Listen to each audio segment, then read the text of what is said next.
6:14 a.m., a muddy rural road in eastern Ukraine, a Russian armored column, nearly 2 kilometers long, begins to roll forward, engines rumbling, turrets scanning slowly from side to side.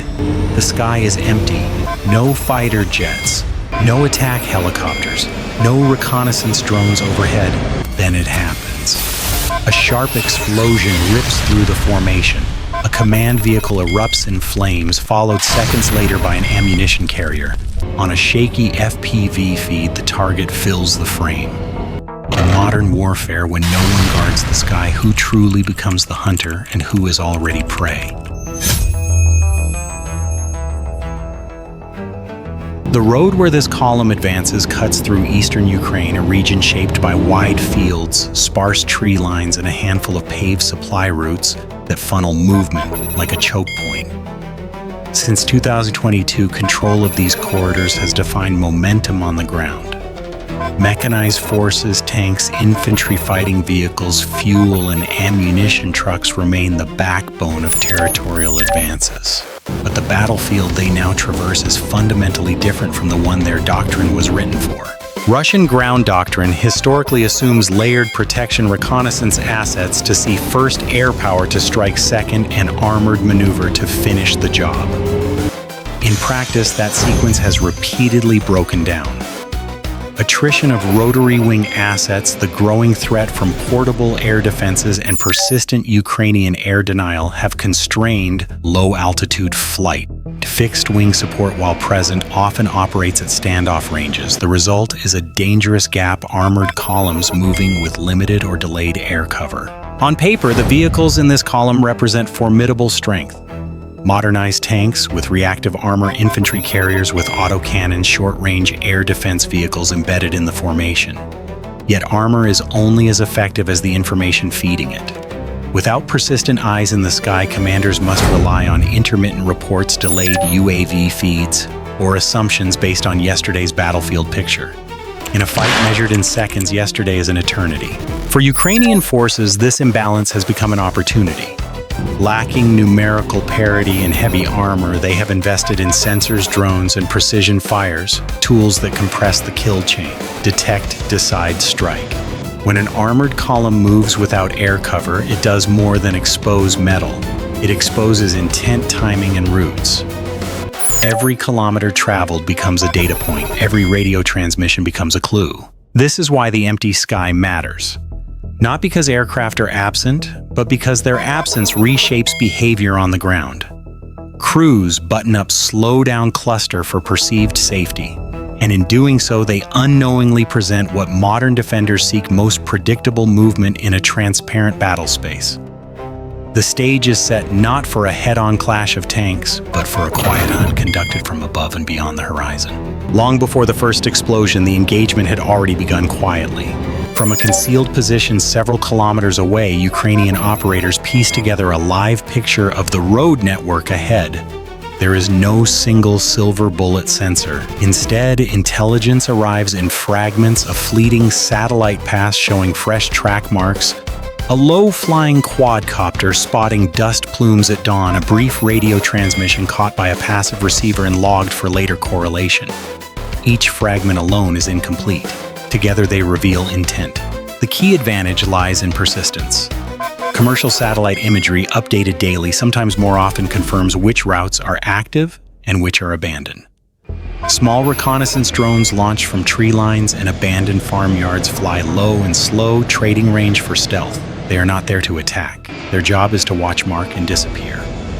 When a column begins to move, its rhythm gives it away: pauses at intersections, compression near bridges, spacing that tightens when crews feel exposed. These patterns are as valuable as coordinates. Inside a dimly lit garage, a second team works against the clock. FPV drones lie open on folding tables, frames stripped to their essentials. Motors are tested by ear. Batteries are warmed to operating temperature under jackets. Warheads, simple but effective, are fitted and secured with improvised mounts. Nothing here looks industrial, yet every choice reflects battlefield logic: speed over endurance, agility over protection, cost over elegance. As confirmation comes in that the column is advancing without overhead cover, the tone in the room shifts.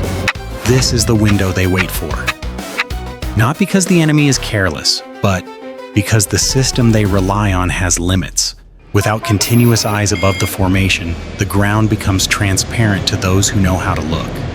And once movement is detected, the clock starts ticking not for the attackers, but for the column that has already been seen. The first drone lifts off low and fast, skimming the road at barely 2 meters above the ground. Its electric whine is swallowed by engine noise and wind. On the FPV feed, the horizon tilts as the pilot hugs the tree line using shadows and dips in the terrain as cover. Ahead, the armored column stretches out, tanks interspersed with infantry vehicles, fuel trucks, and a command post vehicle near the center. The formation is moving but slowly, constrained by mud and caution. The opening strike is deliberate. The pilot ignores the lead tank and dives instead toward a softer target, a command vehicle with multiple antennas bristling from its roof. Impact. The feed goes white. Seconds later, smoke billows upward, thick and black. Radios across the column crackle at once. From the ground, confusion spreads faster than fire. Vehicles brake hard, spacing collapses. Crews scan the sky with naked eyes, searching for something too small and too low to see. A second FPV drone arrives from the opposite flank, threading between utility poles and dropping straight onto a fuel truck. The explosion is smaller, but more decisive. Flames race along spilled diesel, forcing nearby vehicles to halt or detour into soft ground. Inside the column, decision-making fractures. Without clear situational awareness, local commanders default to caution, stop, regroup, wait for orders. That pause is fatal. Attempts to respond come too late. A short-range air defense vehicle slews its turret upward and fires tracers, stitching empty sky. The drones are already past or already gone. Another FPV slips through the chaos, flying so low its camera briefly fills with mud as it skims the road surface. It rises just long enough to pick out an ammunition carrier wedged between 2 disabled vehicles. The pilot commits. The blast that follows is sharper, louder, echoing across the fields. Now the column is no longer a formation. It is a series of isolated targets. Some vehicles reverse blindly, others try to push forward through smoke and wreckage. A tank attempts to rotate its turret to cover the rear, but visibility is near zero. Each burning wreck becomes both obstacle and beacon, guiding the next incoming drone. Within minutes, the advance has stalled completely. The armored column that rolled forward with confidence now sits immobilized, its strength dispersed by weapons that never needed to break the sound barrier. Above it all, the sky remains empty, silent witness to a fight decided not by air power's presence but by its absence. The response begins with noise. A short-range air defense vehicle embedded in the column slews its turret's skyward radar, blinking on for brief bursts to avoid detection. Autocannon fire rips through the air, tracer rounds carving bright arcs above the road. For a moment, it looks decisive, metal answering metal, but the drones are not where the gunners expect them to be. FPV attackers arrive low below optimal radar coverage, masked by terrain and clutter. By the time a target is detected, it is already inside the engagement envelope. Crews fire on visual cues alone, often reacting to smoke or sound rather than confirmed tracks. One drone is destroyed mid-air, tumbling into a ditch. 2 more slip through during the reload cycle. Electronic countermeasures follow. Jammers power up, flooding the spectrum with interference. Video feeds degrade, controls lag. Yet the disruption is uneven. Some drones lose signal and crash harmlessly. Others switch frequencies or ride inertia for the final seconds of flight. Against systems designed for aircraft and missiles, the defense struggles to adapt to threats that cost a fraction of the interceptors meant to stop them. Calls go out for air support.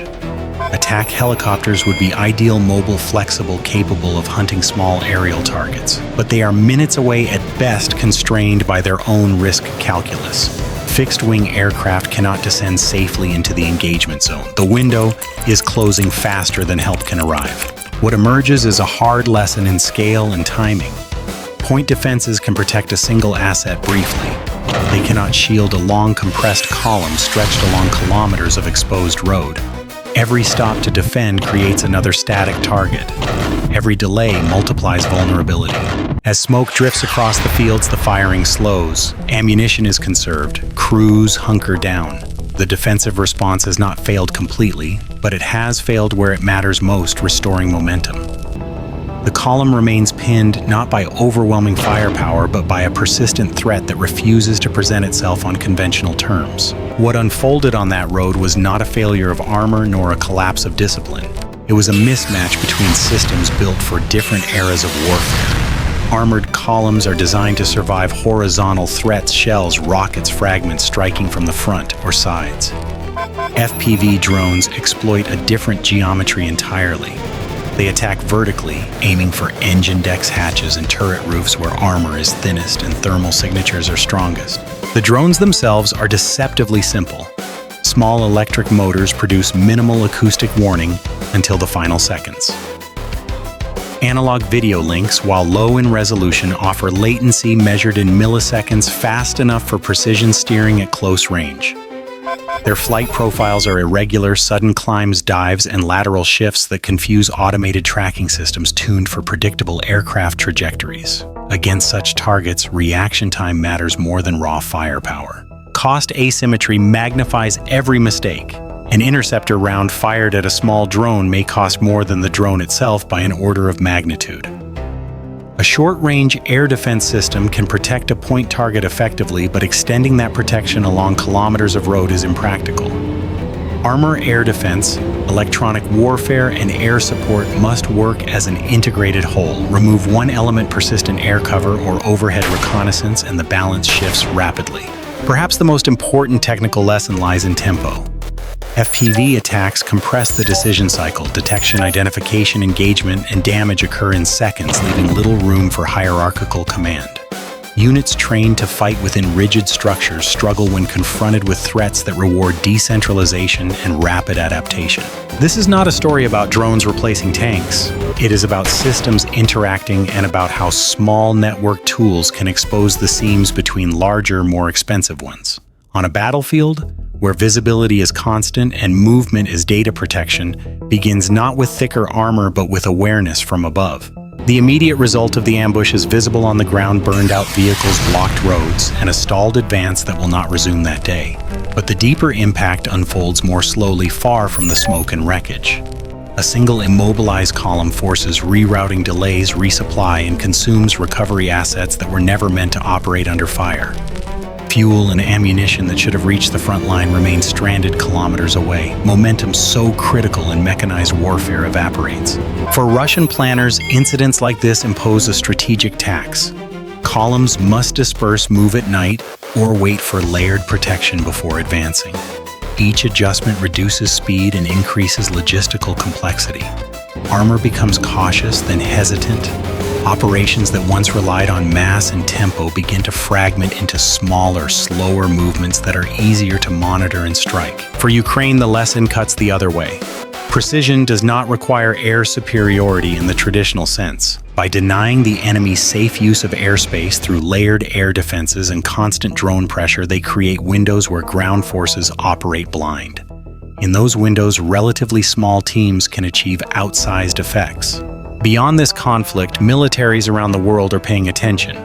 Training scenarios now assume contested airspace at all levels, not just against jets and missiles, but against swarms of low-cost expendable systems. Doctrine shifts toward tighter integration of air defense, electronic warfare, and reconnaissance at the lowest echelons. The idea of moving large, armored formations without persistent overhead coverage is increasingly seen as a calculated risk, sometimes an unacceptable one. The consequence is clear in modern war: absence can be as decisive as presence. When the sky goes quiet, it does not mean the threat is gone. It may mean it is already overhead, waiting for the moment you commit to the road ahead.